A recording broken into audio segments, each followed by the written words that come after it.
Boa noite, pessoal.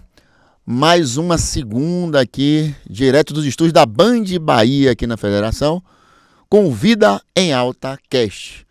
Hoje vamos falar, continuando sobre a parte de hormonologia e de intestino, vamos falar algo muito importante nas mulheres e homens, principalmente nas mulheres.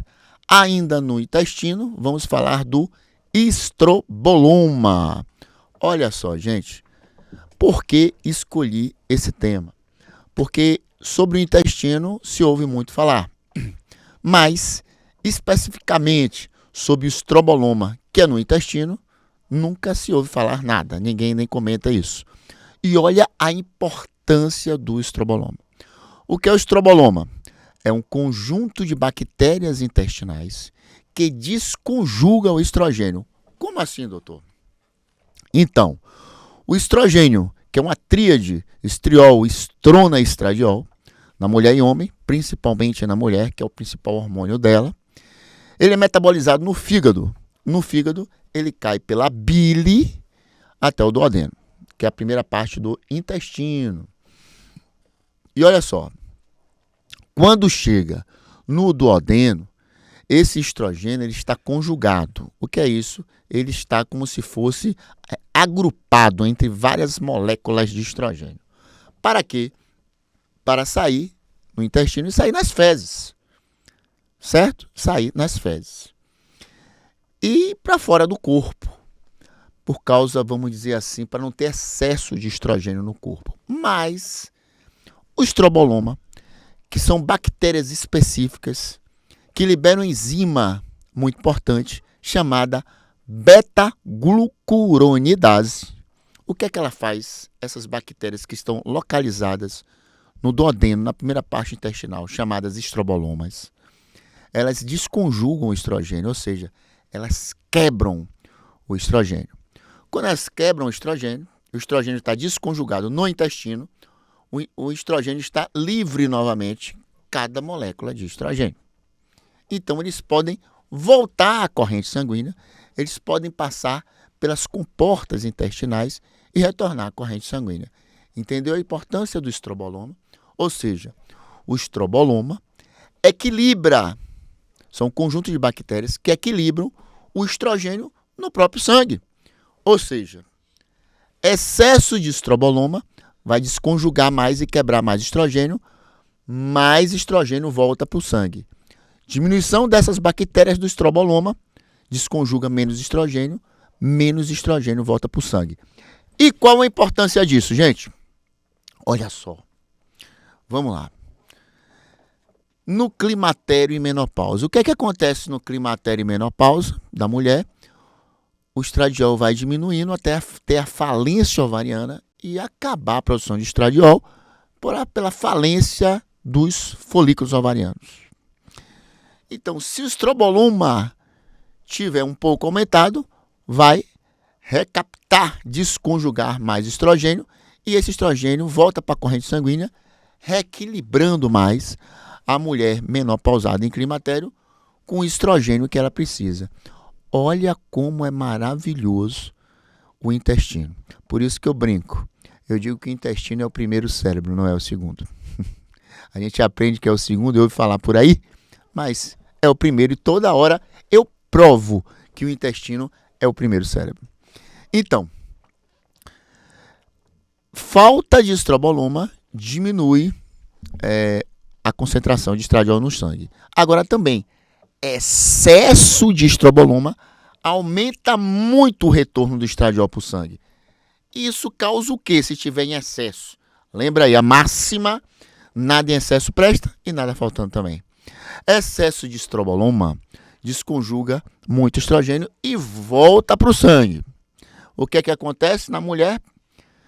Aumenta a incidência de estrogênio, ou seja, ela fica com um aumento estrogênico dentro dela. E o que é que esse aumento, essa predominância estrogênica causa? Olha só, gente, a gente sabe, já falamos aqui em outros podcasts, que onde tem maiores receptores estrogênicos são mamas, os mamilos, tem muitos receptores estrogênicos. e o próprio útero, o endométrio. Então, olha só, o aumento de estrogênio no sangue vai causar uma hipersensibilidade das mamas e dos mamilos. A mulher às vezes não aguenta nem tomar um banho porque os pingos da água doem nos seios. O aumento de estrogênio na mulher vai causar um espessamento endometrial, porque o endométrio, que é localizado no útero, é a cama embrionária, o endométrio, ele espessa com excesso de estrogênio. Então, o aumento de estroboloma produzindo estrogênio a mais vai levar a um espessamento endometrial. Quanto mais grosso o endométrio, mais propenso a tumorações, como miomas, adenomiomas e endometriose. Até a síndrome do ovário policístico no ovário. Então, olha só o que o excesso de estroboloma causa. E a falta do estroboloma vai acontecer menos recaptação de estrogênio para o sangue.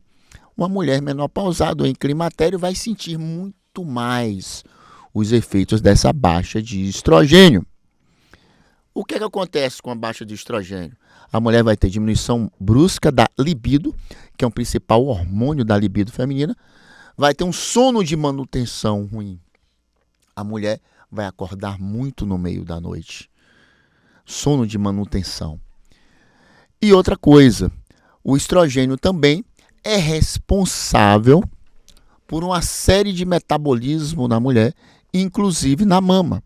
Então a mulher pode ter problemas na mama, falta de sensibilidade, com isso a falta de desejo, de manutenção sexual no momento que a sensibilidade dela também é afetada. Então vamos lá. Isso aqui é a primeira parte do estroboloma. Vamos falar agora de uma outra parte muito importante, que é o butirato. Olha só, existem alimentos low carb, que são basicamente frutas e vegetais. Esses são os principais alimentos que devemos, inclusive, gente, absorver. Eu não falo nem comer, né? Porque a gente não é o que a gente come, não, viu? A gente aprende isso, mas não é. A gente é o que a gente absorve. Então, frutas e vegetais são alimentos low carb. Olha só o que eles fazem no nosso intestino. Eles aumentam a produção, assim que ingeridos e metabolizados, eles aumentam a produção do butirato, um substrato que, por sua vez, aumenta na parede intestinal a produção de peptídeos, hormônios intestinais chamados GLP-1, que é o hormônio semelhante ao glucagon, e o peptídeo YY. Olha só isso. Esses dois hormônios, o GLP-1 e o peptídeo YY, aumentam a saciedade e causam uma gastroparesia, dão uma sensação de sistema gastrointestinal parado. Com isso tudo, aumenta a saciedade em consequência. Inclusive, as famosas semaglutidas e tirzepatida, que é a canetinha, né, que a gente chama, elas atuam como análogos e agonistas, aumentando a potência do próprio GLP-1. Ok? Olha aí, uma coisa puxando a outra de informações. Então, gente, olha só. Aí a gente tem a inflamação intestinal. A inflamação intestinal, toda vez que a gente tem uma inflamação intestinal, que a gente chama de disbiose intestinal. A disbiose intestinal nada mais significa contra a vida, mas não a sua, e sim dos 30 trilhões de bactérias e fungos no seu intestino. Um dos grandes marcadores da inflamação intestinal é a calprotectina. É um substrato que ele é liberado por algumas células de defesa no seu intestino em processos inflamatórios. Então, localizar esse substrato num exame chamado calprotectina fecal, que é recolhendo as fezes e fazendo o exame da calprotectina, pode detectar a presença ou não em demasia desta proteína, desse substrato. Olha só, a calprotectina fecal, ela tem que estar menor que 50 picogramas por grama. Ela estando nesse nível, menor do que 50 picogramas por grama, está tudo bem. Acima disso, está denotado que o seu intestino está inflamado. Ou seja, você está em desbiose intestinal. Então, muitas pessoas perguntam, doutor, tem exame para ver desbiose intestinal? Tem. A calprotectina fecal é um exame excelente. Mas, como funciona na prática no meu ambulatório? Olha só, gente. Muitas vezes a gente não precisa fazer um exame, por exemplo, de calprotectina fecal. Por quê? Quando o paciente chega para mim dizendo que é comedor de cachorro-quente ou bebedor de leite, precisa eu fazer exame para saber que ele está inflamado? Precisa eu fazer exame quando o paciente me fala que demora 2, 3 ou até 15 dias, como já me disseram, sem ir para o banheiro defecar? Então, antes de fazer exame em excesso, é conversar com o paciente, como eu sempre digo. Isso, você muitas vezes fecha o diagnóstico só na conversa médico-paciente, que é a famosa anamnese. Então, quando pedir a calprotectina fecal? Quando você também suspeita paciente com diarreia crônica, mais de 4 semanas, um mês, paciente com anemia, sangue nas fezes, né? Defecando com sangue, febre, a própria febre, e dores abdominais, distensão abdominal crônica, ou uma pesquisa ou suspeita de tumoração abdominal. Gente, esses são dos maiores, vamos dizer assim, uma das maiores indicações de você pedir a calprotectina fecal. Para que não se peça exame à toa, mas diarreia crônica, anemia, febre, sangue nas fezes, pedir a calprotectina fecal se torna uma condição quase que dever do médico. E sobre a flora intestinal, constituída basicamente de bactérias e fungos, as bactérias a gente divide na flora de gram-positivas e gram-negativas. Nessa, gente, as que causam mais desbiose são as gram-negativas. As gram-positivas, por sua vez, liberam um marcador muito importante, olha só, chamado de interleucina 10. E o que é que a interleucina 10 faz?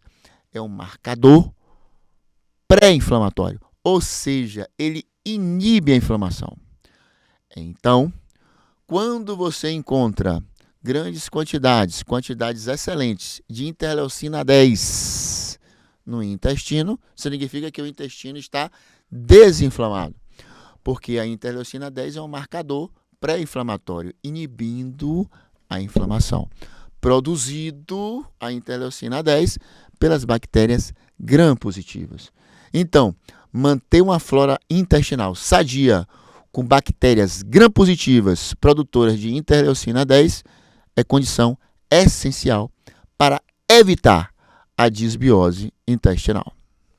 Muito se ouve falar do SIBO. O SIBO nada mais é do que o crescimento anormal de bactérias intestinais, principalmente no colo e na última parte do duodeno. Olha só, gente. Vamos lá. O SIBO é um crescimento anormal bacteriano. E esse crescimento anormal bacteriano pode levar à disbiose. E como deter esse crescimento anormal bacteriano? Muitas vezes tem que tomar antibiótico. Antibiótico é para bactéria. Então você tem uma inflamação intestinal, quase que uma infecção, entre aspas, intestinal, pelo crescimento anormal dessas bactérias gram-positivas. Então, detectar isso e tomar antibiótico se faz uma condição essencial para diminuir essa manifestação, essa incidência maior desse crescimento anormal bacteriano, ou conhecido como SIBO. Como detectar isso? A própria calprotectina fecal, aquele exame, detecta esse crescimento anormal bacteriano. Então, existem vários marcadores, olha só, marcadores para a desbiose intestinal, a inflamação intestinal, sendo que o principal marcador para mim sempre será conversar com o paciente. Por isso, você, paciente, sempre falar a verdade para o seu médico sobre tudo que ele te perguntar a nível alimentar, porque isso já alimenta o médico de informações sobre uma possível desbiose que você tenha. Eu, no meu consultório em particular, na verdade, meus pacientes sabem disso, a primeira consulta, sempre eu faço um blend de fórmulas magistrais para desbiose intestinal e blindagem intestinal, é assim que eu chamo. Um blend feito por mim, né? Foram muito tempo que eu concentrei esse blend a fim que tirasse alguns efeitos colaterais indesejados, como empachamento, diarreia, retenção, e consegui fazer um blend muito legal, que os pacientes gostam muito, se sentem muito bem. No retorno de 30 dias, eles já falaram que melhoraram, já tirou retenção hídrica, já melhorou pele, já melhorou cabelo, principalmente as mulheres. Então, assim, usar fórmulas magistrais para desbiose intestinal é uma condição que eu considero hoje essencial na primeira consulta para você fazer o que quiser depois, seja emagrecimento, melhora de sarcopenia, aumento de massa muscular e tudo que você quiser fazer, apenas uma manutenção, regulação hormonal, reposição hormonal, TRH, sempre fazer, gente, a desbiose intestinal. Limpar seu intestino e blindar ele contra esse mundo aqui. Não poderia deixar hoje de falar também no gout. Gente, o que é gout? Gout no intestino nada mais é do que uma barreira linfóide de defesa intestinal. Ela, além de proteger, olha o que ela faz. Ela protege o intestino de micro-organismos patógenos que possam entrar de dentro do sangue pelas comportas intestinais para infectar o intestino.